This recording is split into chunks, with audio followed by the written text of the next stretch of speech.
Hi, and welcome to Creepy Crime Story, where the darkest truths aren't imagined. They're real. St. Cloud, Florida. Late October. Nicole Montalvo, a working mom, drops off her young son at a family property on Hixon Avenue and doesn't come back. She misses work. She misses messages. She misses the pickup she never misses. By the time deputies run the first checks, routine concern has turned into a crime inquiry. A missing person with a tight window and almost no public footprint after that drop-off. Investigators start where every solid case begins, time and place. They lock the last confirmed sighting to that evening custody exchange at Hixon Avenue. From there, they expand outward in rings. A neighborhood canvas looks for any doorbell cameras, exterior CCTV, or deliveries that might have caught her arrival or departure. Businesses at the edges of the grid are asked for retention logs. Patrol units mark the vehicles on the property, who had access and who saw Nicole last. Nothing obvious breaks the surface at Hixon, no public indication of a struggle, no medical calls from the address, just a timestamp and a mother who vanished between ordinary tasks. The next lead isn't a person, it's a car. Nicole's Honda Accord turns up abandoned on Big Sky Blvd. The location is not a routine parking spot, and the car is not where her family expects to find it. Deputies treat the Accord as a mobile piece of evidence. Establish a perimeter, note the condition of the exterior and interior, and record what is visible without contaminating the cabin. Tow procedures follow policy so the vehicle can be processed off-scene. The question that matters this early isn't why the car is there, it's when it was left and by whom. With two fixed points, Hixon Avenue and Big Sky Blvd, detectives begin stitching a basic movement picture. They work the clock. Last seen at the drop-off, last known activity from Nicole's phone and accounts, and first observed for the Accord.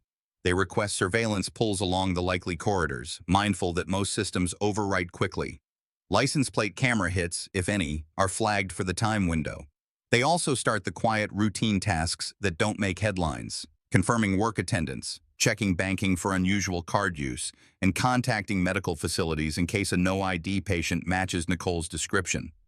The first interviews stay close to the center. Who had scheduled contact with Nicole that night? Who expected to see her the next morning? Who had keys to the places she regularly visited? Investigators take care with tone. Early hours are fact-gathering, not accusation. Statements are documented for later comparison if the story changes. In parallel, child welfare is coordinated through the proper channels, so the boys' immediate safety and placement follow Florida law rather than rumor. By the end of the first operational push, the case has a working map but not a cause. The Hixon Avenue property is no more than a last known location. It is not declared a murder scene. Big Sky Blvd is a vehicle recovery point. It is not declared a murder scene. Those distinctions matter. They prevent the narrative from outrunning the evidence and keep the team focused on what can be proven next, where Nicole's trail actually stops and whether any device or camera can show movement after the drop-off. One line belongs in the record because it reminds viewers what's at stake in a small city. In towns like St. Cloud, murders aren't just crimes, they tear at the fabric of a quiet community. The goal, however, is not to dramatize, it's to sequence cleanly. Last seen time. Car recovery, early digital queries. Witness statements taken under standard policy, no leaps. When the chapter closes, detectives have set the stage for a procedural escalation. Probable cause to seek broader searches at Hixon, a deeper dive on the travel corridor between Hixon and Big Sky, and a clock that is already working against them. The next steps will rely on search warrants, controlled groundwork, and a tighter digital spine. What they do not have, and do not claim, is a confirmed primary murder location. The record stays careful because careful is how cases hold in court. The missing person file moved to a different desk when detectives had enough to ask a judge for paper. With a signed warrant in hand, they returned to the Hixon Avenue property not as visitors but as custodians of a controlled search. Perimeter tape went up first. A log started at the single point of entry. Every person, every minute, every item in or out. The point wasn't urgency. It was integrity. Teams divided the acreage into manageable grids. Standard protocol. Walk through photographs, aerial documentation, Then slow, methodical passes, standing water noted, outbuildings tagged, fresh soil differences recorded. Nothing was labeled murder scene. The language stayed precise. This was a search at the last known location of Nicole Montalvo, and anything recovered would be evaluated on its own merits. Groundwork began where sightlines were difficult, tree lines, equipment pads, areas where soil compaction suggested recent activity. When soil yielded, it did so in small, controlled units. Technicians screened substrate through mesh, preserving anything that wasn't dirt. Cataloging wasn't drama. It was a sequence. Assign an evidence number, photograph, bag, seal, chain of custody signature. The decision to excavate any specific square required supervisory sign-off and contemporaneous notes. That's how you preserve findings for court. By the second operational period, what had been a missing person warrant was now paperwork that justified continued detention of the property. The reason was straightforward and grim. Human remains were recovered at Hixon Avenue. Notifications went out to the medical examiner. The search expanded outward to ensure there were no additional fragments beyond the first recovery line. The tone inside the tape changed, but the language did not. Investigators still did not name a primary murder location. The site was recorded as a recovery area, no more, no less. Parallel lines of inquiry pointed to another parcel linked by ownership and access. A second warrant authorized entry at Henry J. Avenue. The approach matched Hixon: secure, photograph, grid, and dig only when indicated. That property also yielded additional human remains consistent with the ongoing identification effort. The connection between the parcels wasn't speculation. It was paperwork and proximity. In towns like St. Cloud, murders aren't just crimes. They tear at the fabric of a quiet community. But policy keeps emotion outside the tape. Detectives documented soil stratification, distances between recoveries, and the depth at each find. Those numbers matter later, when jurors are asked to understand whether something was placed quickly or concealed with more planning. Measurements were entered into a simple map that would become a diagram in a courtroom months later. It showed 2 properties, 2 recovery zones, and a vehicle still sitting in an impound lot off Big Sky Blvd. The map didn't answer why. It answered where, with coordinates and scale. As searches continued, the lead detective kept one line in the margin. The facts had to sequence cleanly. Hixon, then Henry J., without leapfrogging conclusions. When one technician asked whether the first find meant the case stopped being a missing person file, the response was direct. The classification changes when the medical examiner says so. Until then, the job was to recover, preserve, and not contaminate. No grand narratives, no guesses. Neighbors were recontacted with a refined window. Deputies asked about deliveries, construction noise, nighttime vehicle movements, anything that matched the period between the last confirmed sighting and the car's appearance on Big Sky. A few residents had outdoor cameras, the kind that capture motion and override in days. Requests went out for retention before footage vanished. Those clips would be evaluated later against the clock the search teams were building in the dirt. The second property search lasted into the evening with light towers. At each find, the same steps repeated: flag, photo, measure, and remove under medical direction. Items not suitable for field interpretation were left undisturbed until the examiner's office could receive them. What the public needed to know remained narrow by design. Investigators had discovered human remains at 2 family-tied properties in St. Cloud connected to Nicole's disappearance. Everything else, identity, manner, and cause, would come from the lab and the autopsy suite, not the field. There was a moment in the command trailer when a supervisor looked at the preliminary diagram and said what many were thinking. The pattern looked too neat. Last seen at one property, car abandoned off a known corridor, additional remains at a second property linked by control. The data aligned too cleanly. Sometimes that was the problem. Clean lines can seduce you into skipping steps. The team didn't. The file stayed linear. Last seen, vehicle, first recovery site, second recovery site. No more than the record, no less. By the close of the warrant services, the case had crossed an investigative threshold while avoiding the trap of overstatement. The properties at Hixon Avenue and Henry J. Avenue were entered and searched under judicial authority. Human remains were recovered at both. The vehicle remained a separate mobile exhibit tied to Big Sky Boulevard. No official designated any room, building, or structure as the murder scene. That discipline would preserve the credibility of what came next: identification, medical findings, and the digital spine that would tighten the clock. The work shifted from field to lab the moment the first recovery at Hixon Avenue was logged. Deputies secured the items, sealed them under chain of custody, and transferred them to the medical examiner's office according to protocol. The distinction mattered. What search teams suspected on the ground had to be established by science under controlled conditions, not by impressions around a tape line. This is where a crime investigation changes pace: quiet, methodical, documented. At the medical examiner's facility, the intake sequence followed standard Florida practice. Evidence seals were verified and photographed. Each bag was opened in a clean area and its contents placed on stainless surfaces for triage. Forensic anthropology handled skeletal assessments first: basic biological profile, condition, and any features suitable for comparison. Dental specialists charted available teeth against prior dental records requested through lawful channels. Those records do not answer every case, but when they do, they answer fast. DNA was set up in parallel. Technicians collected reference swabs from immediate family under consent and documentation, then prepared extracts from the recovered material for kinship comparison. The lab worked to avoid unnecessary retesting by coordinating with anthropology and odontology. If a dental hit could identify the victim with high confidence and withstand trial scrutiny, DNA would serve as confirmation rather than the only pillar. The goal was redundancy, not repetition. Identification did not rely on a single point. Dental charting aligned with the records obtained for Nicole Montalvo, and kinship DNA analysis supported that conclusion.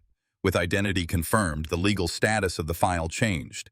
The missing person classification gave way to a homicide investigation formally centered on Nicole, with the medical examiner responsible for manner and cause. That classification is more than a label. It directs resources, determines notification procedures, and frames how the court will view subsequent charging decisions. The autopsy could not deliver what the public often expects. The manner of death was certified as homicide, based on the recovery context, the distribution of remains across two family-tied properties, and the absence of any plausible natural or accidental explanation. The cause of death was undetermined. That word is precise. It means the condition and extent of the recovered remains did not allow a specific mechanism, no single injury or process, to be identified to a reasonable degree of medical certainty. Undetermined does not weaken the homicide finding. It documents the limitations of the record and prevents speculation from crossing into testimony. Examiners documented measurements, noted post-recovery condition, and preserved trace materials for later comparison if needed. Where the remains were consistent with having been moved or handled, the report said so, without guessing about tools or timelines not supported by the evidence. Proof needs edges. Here, the edges were missing, and the report stayed within them. That restraint keeps a case intact when a jury scrutinizes every word months later. The identification allowed detectives to recalibrate next steps. Notifications to family followed victim-centered practice. Information released to the public remained narrow and written for accuracy, not impact. Inside the case file, the team logged what the lab could and could not say. No confirmed single-room murder scene. No named instrument. No medical pathway to a specific cause. What it did have was a confirmed victim, 2 documented recovery sites, Hixon Avenue and Henry J. Avenue, and a vehicle recovered on Big Sky Boulevard. The map was solid. The mechanism was not.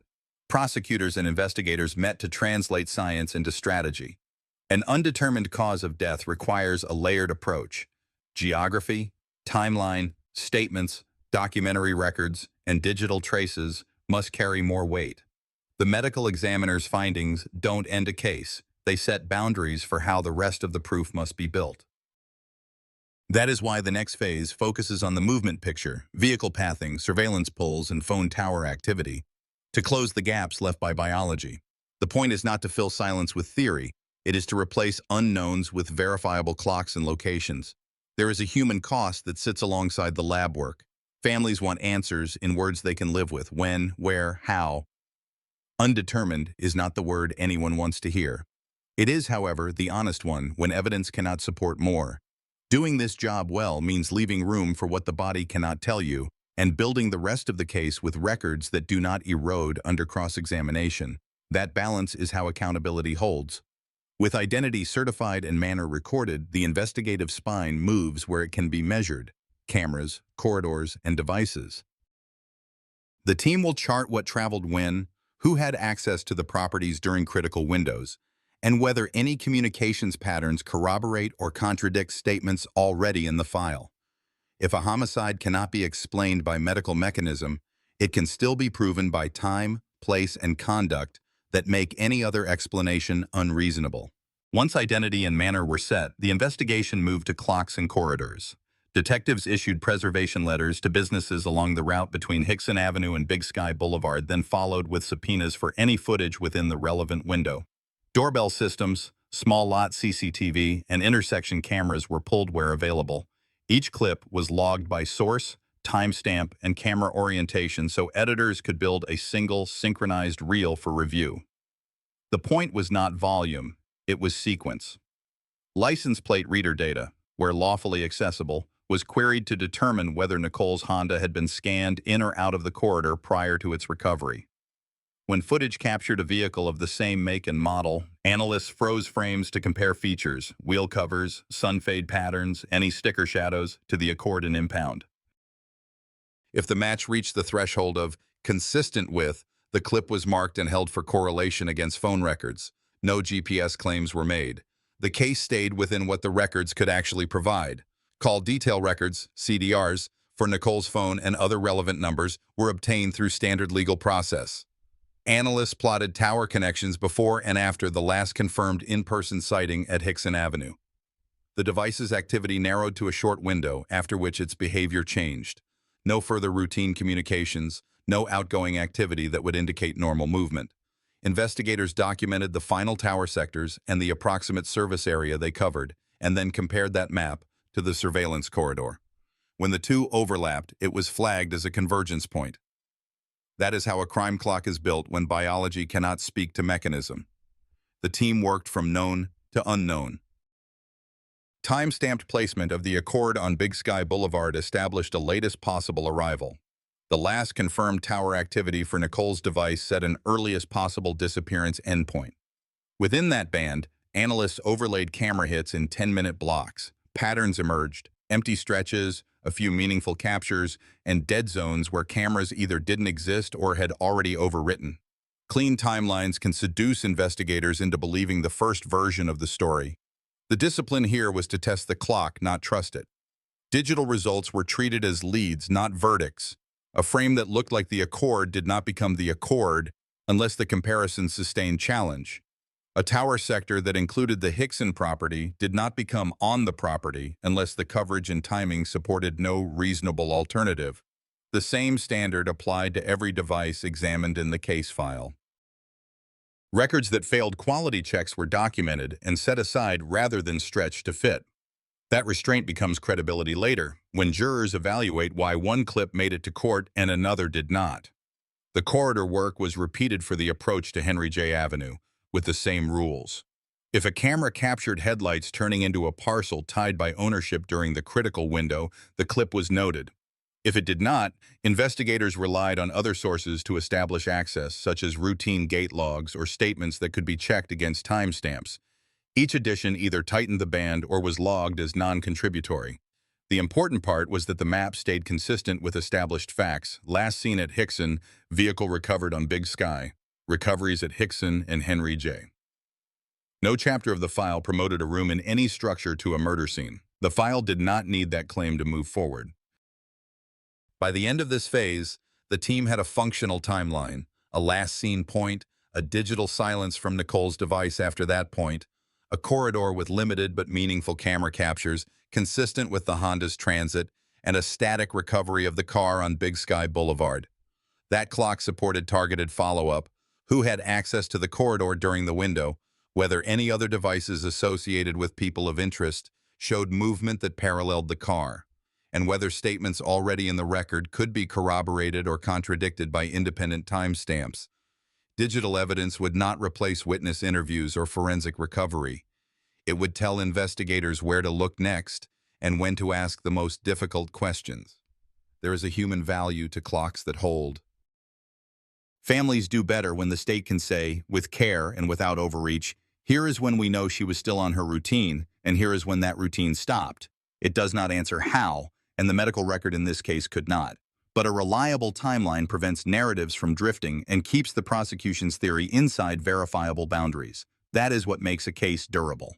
After the timeline held, the next layer came from records that don't fade: contracts, invoices, entry logs, and service tickets tied to two addresses, Hixon Avenue and Henry J. Avenue, and to the corridor that ends on Big Sky Boulevard. Detectives issued targeted subpoenas, then checked every document into evidence with the same rigor used for physical items: source, date, signer, and the narrow time window already established by cameras and call tower activity. The principle was simple: if the clock is solid, the paperwork should either corroborate it or break it. Rental agreements showed access to heavy equipment during the critical period. The forms weren't dramatic: date out, date in, operator acknowledgement, and payment method. Technicians compared those timestamps to the search grid notes from Hixon and to depth measurements logged at both recovery sites. Where the numbers aligned, analysts used careful language, consistent with post-event ground disturbance, and stopped there. And the case never claimed what a tool did inside a moment it couldn't see. It documented what the paperwork and the soil agreed on. Delivery and service receipts added weight. Fuel purchases matched equipment use windows. A same-week invoice for earth-moving maintenance appeared in a stack from a local yard, timestamped between the last seen event at Hixon and the car's recovery on Big Sky Boulevard. Investigators pulled the vendor's internal work order to confirm the date wasn't a retroactive entry. If a receipt lacked a signature or a legible name, it went into the file as non-conforming rather than forced into a narrative. That restraint, accepting gaps without speculation, makes a crime case durable under cross-examination. Access control at both properties was documented through routine means: keys issued, gate code changes, and who could authorize contractors on and off the land. Even in small operations, there's a paper trail: emails confirming an appointment, a text requesting a gate open, a note on a clipboard at a side entrance. Investigators compared those entries to the digital spine from Chapter 4.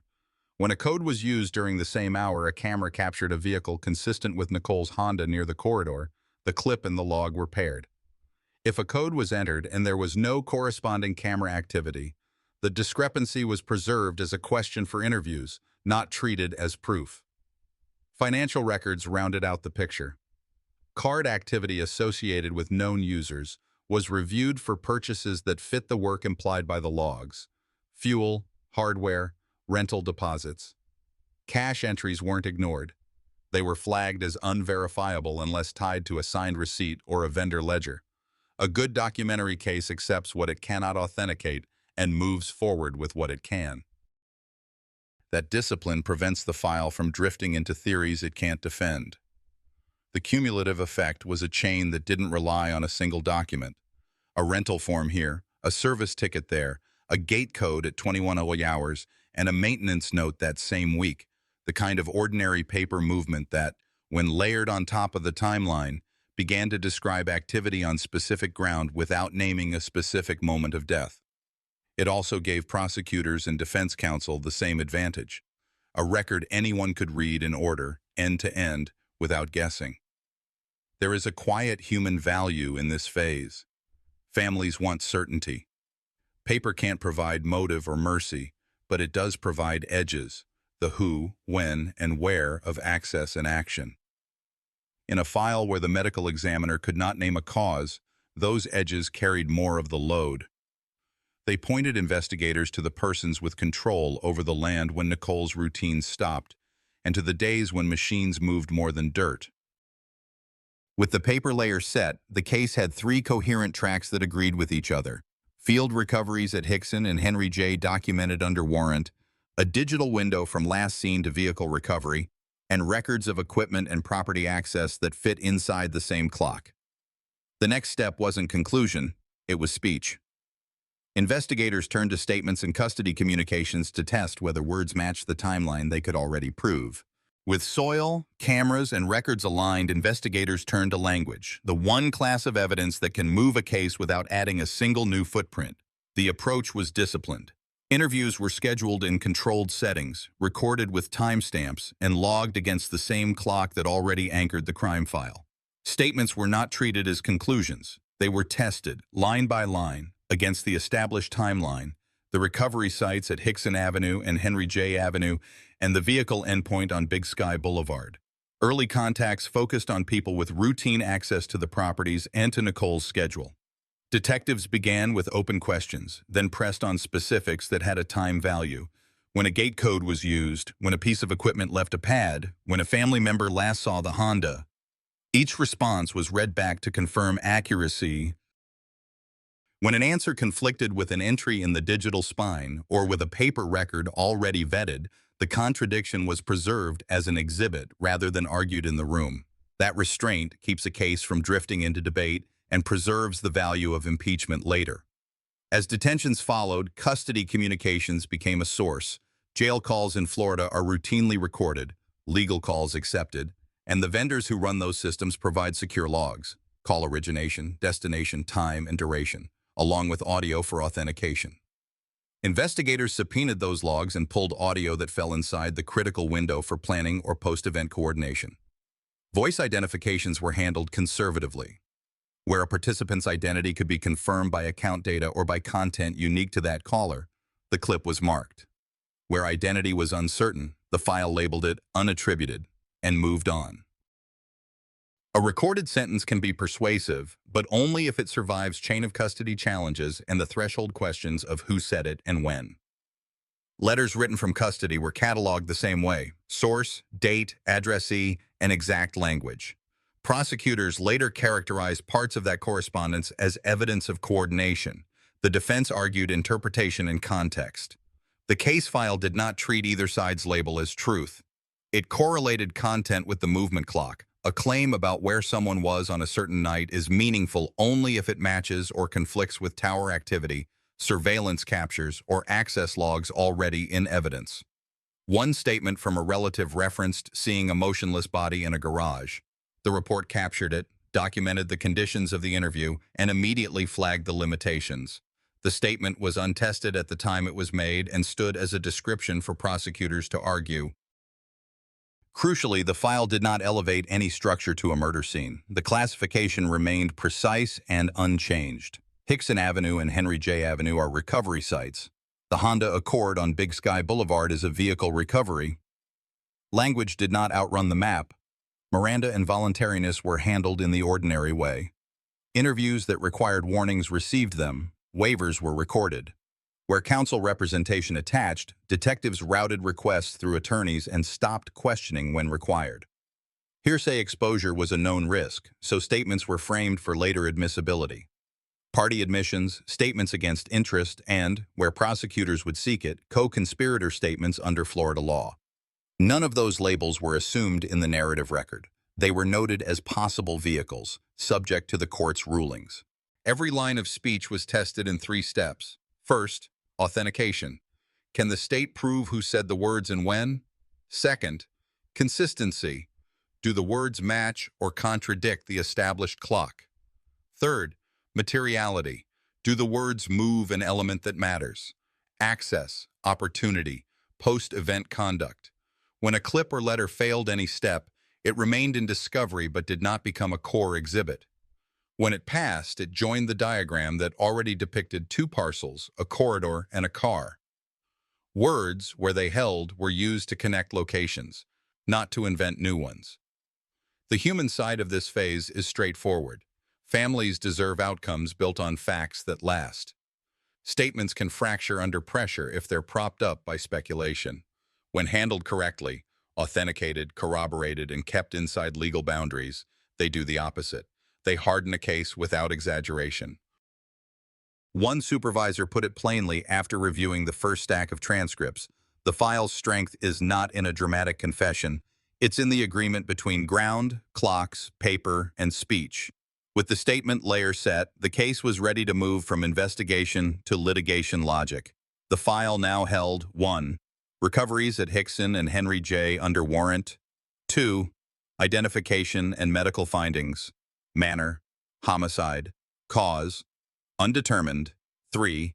A synchronized digital corridor built from surveillance and call tower activity. 4.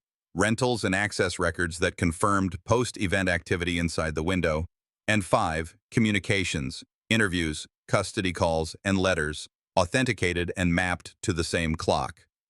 The next step was charging and pretrial, what the state filed, what the defense attacked, and how the court would rule on what the jury could hear. Once the record could stand on its own, recoveries at Hixon and Henry J. under warrant, identity confirmed, manner, homicide, cause, undetermined, a synchronized digital window, and corroborating paper. Prosecutors moved from investigation to accusation. The filing decision was narrow by design: second-degree murder, abuse of a human body, and tampering with evidence. The theory didn't depend on naming a weapon or singling out a primary room. It rested on control of property, post-event conduct, and a timeline that left no reasonable, benign explanation.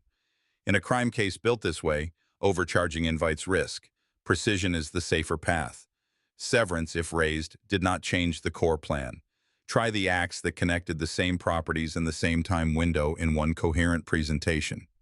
The state's first task was evidentiary triage. Decide what the jury could hear without turning the trial into a series of mini-trials. That began with the communications layer. For jail calls and custody letters, prosecutors laid out authentication, account ownership, voice or content markers, timestamps, and argued they were admissible either as party admissions or as statements in furtherance of a joint plan, subject to the court's instruction. The defense pressed reliability and context. Who was speaking, what they meant, whether the state was reading intent into ordinary words. The court focused on foundation and scope. Only clips with clear provenance and probative value would get to the panel. The medical examiner's role was set early. Jurors would hear that the manner of death is homicide and that the cause remains undetermined due to the condition and distribution of the remains. No slides about speculative mechanisms. No diagrams that pretended to know more than the body allowed. This boundary shaped the rest of the presentation. The state would prove time, place, access, and coordinated actions rather than a blow-by-blow of how life ended. The defense intended to argue that undetermined cause meant unproven murder. Pretrial rulings made clear that undetermined cause did not neutralize a homicide finding when supported by the totality of evidence. On the digital spine, the court permitted call tower activity and corridor surveillance, so long as analysts explained method and limits without drifting into GPS-level precision. The state could say a device registered in a sector that included part of the Hixon area during the window. It could not claim meter-level location. Camera clips consistent with the Honda would be allowed with foundation and a fair instruction on what consistent with means. Clean clocks are persuasive. The court insisted the clock be explained in plain English. Documentary records, equipment rentals, service tickets, gate code logs, fuel buys were admitted through custodians who could speak to business practice. Where a line item lacked a signature or clear chain, it stayed in discovery and out of the jury's binder. That restraint benefited both sides. The state avoided contamination. The defense avoided unfair prejudice. The jury would see only what could withstand authentication and a cross-examination on how the record was created and kept. Prior domestic violence context was handled with care. The state argued risk and motive. The defense argued unfair propensity. The court's solution tracked common practice. Limit such evidence to what was necessary to explain the relationship and the escalation, and instruct the jury on the narrow purpose for which it could be considered. That balancing keeps a trial from becoming a referendum on character and forces the panel back to the charged acts and the time window at issue. Chain of custody was squared before a juror took a seat. Field logs from Hixon and Henry J. matched lab intake sheets. Every transfer was initialed and dated. The court reminded both sides that any exhibit with a weak link would be excluded or discounted. That warning matters in cases where the ground yields multiple items across days of search. Discipline at the bag and seal stage is the only way to keep those items in the case months later. By the time the panel was summoned, what the jury would and would not hear was defined.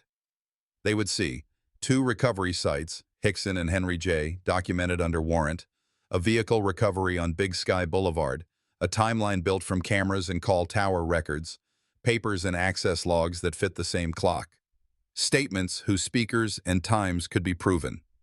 They would not be asked to accept a primary murder room, a specific weapon, or a speculative medical mechanism. The trial would be about agreement between ground, clocks, paper, and speech, and whether that agreement proved homicide beyond a reasonable doubt. Across these hearings, one rule held the file together: keep language tethered to proof. When a phrase overstated what a record could show, it was revised. When an exhibit overreached, it was pulled. Families want certainty. Juries want clarity. The law demands both be earned. The court's rulings ensured a single story would reach the jury, linear, sourced, and limited to what could be defended. The panel was seated in Osceola County with tight boundaries already set by the court. Jurors would hear the essentials. The victim is Nicole Montalvo. 2 recovery sites were documented under warrant: Hixon Avenue and Henry J. Avenue in St. Cloud. Her Honda Accord was recovered on Big Sky Boulevard. The medical examiner certified manner, homicide and cause, undetermined. No one was asked to accept a primary murder room or a speculative mechanism. The case advanced as a layered factual crime narrative. The state presented in sequence. First, the groundwork, how the properties were searched by grid, how human remains were recovered and logged with chain of custody that matched lab intake. Second, the digital spine, corridor surveillance, and call tower activity, explaining, in plain terms, a narrow window from the last confirmed sighting at Hixon Avenue to the static recovery of the car on Big Sky Boulevard. No GPS precision was claimed. Third, the records layer, equipment rentals, service tickets, gate code entries, and related transactions admitted through business record custodians and mapped to the same clock. Fourth, authenticated speech, selected interviews, custody letters, and recorded jail calls, used for what they showed about access and post-event conduct, not as a shortcut to motive or a confession. The defense emphasized limits: cause undetermined, no named weapon, no single room proven as a murder site. They challenged weight and interpretation, whether consistent with vehicle captures were persuasive, whether tower sectors were being stretched, and whether parts of the communications were context-dependent. The state answered by returning to foundation, provenance, timestamps, and agreement between independent layers. The court's instructions focused the panel on the totality test, whether the mosaic proved each element beyond a reasonable doubt. Deliberations were not about a single exhibit. They were about the agreement among exhibits. The map never changed. 2 recovery sites tied by control, a vehicle endpoint, a timeline that held when tested, paper that matched the clock, words that stayed inside what could be authenticated. In April 2021, jurors returned guilty verdicts on second-degree murder and related counts against Christopher Otero Rivera and Angel Luis Rivera. Sentencing followed. On July 21, 2021, the court imposed life sentences. Victim impact remarks were received without spectacle and entered into the record. Months later, Angel Rivera died in custody, September 23, 2021. As of August 14, 2025, the convictions stand. There is no alternate outcome to report. A brief word about value. In cases where the body cannot speak to mechanism, precision elsewhere becomes the safeguard. Language that does not overreach, clocks that can be verified, documents that don't depend on memory, and statements that are authenticated before they are interpreted. That rigor respects the victim and protects the verdict. It also gives communities a clear account they can live with: what happened, where it was proven, and why the law ruled as it did. As the narrator, I leave you with this: trust facts, speak up early when control appears, document what you can, and check on one another. Justice here came from patience and precision, not spectacle. If this story helped, tell me what part hit hardest or where our system should do better. Where are you watching from? If it didn't land, say why and where you watched: phone, TV, desktop. I read every comment. If you value clear, verified true crime, please subscribe to the channel and join us for the next case. Stay safe and look out for your neighbors.